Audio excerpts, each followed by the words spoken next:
Labas interneto žmonės, čia Tomas. Kažkaip man, nors ir atostogas man buvo, bet sakiau, ir challenge padarysiu, video pafilmuosiu, laiko turėsiu, bet kažkaip man nepavyko čia. Beveik visas dienas buvau užsiėmęs. Galbūt dar ateityje padarysiu tai challenge, gal neturėsiu ką veikti ar panašiai. Ir pakursiu, žiūrėsiu kaip koledže man bus, gal ten nervuos, nebus ką veikti, tai reiks pafilmuoti vėl kažką.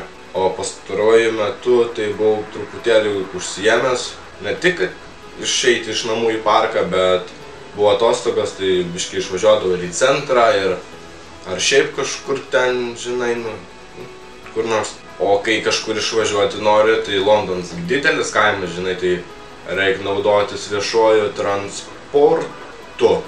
Ten tie tipo lėktuvai, traukiniai, laivai, metro, dviračiai, autobusai ir panašiai. O va dabar čia man vienas žmogus užminė tokią idėją, kad aš galiu papasakoti jums, kaip maždaug vyksta kelionė metro Londone. Eini į metro stotį, susirandi, jeigu centre kažkur tai varai daug po žeme, pagaliau ateini iki platformos tau reikalingas, jeigu pirmą kartą važiuoji, tai nieko nesurandi, bet dar kaip nors.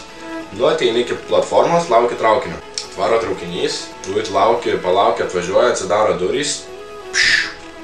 Atsidaro durys, išlipa visi tie, kurie išlipa, tada įlipa visi tie, kurie įlipa. Tai tu vienas iš tų, įlipi, įsibrauni, tu su alkūnėm, sorry, įlipi.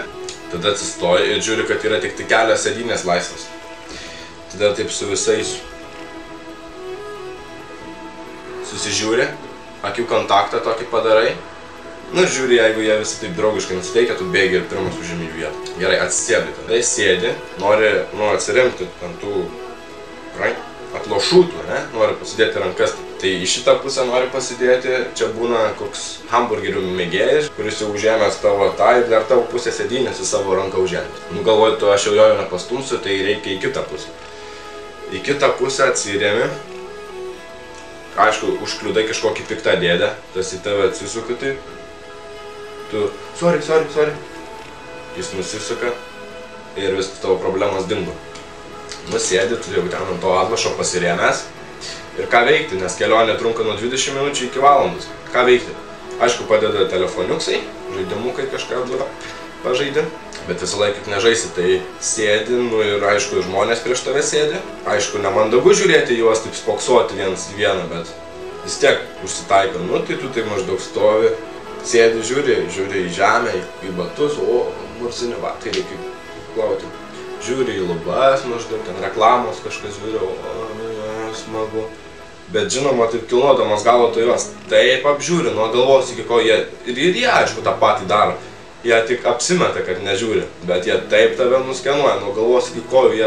Kurie daugiau jau pavažinėja, tai gali peržiūrėję taip žmogų pasakyti jo asmenybę, kas jis yra, ką jis dirba, su kuo mokosi ir panašiai. Ir tai va tokia kelionė, o paskui pagaliau atvažiuoji į savo išrinktąją stotelę, išlipi, išeini ir jėga.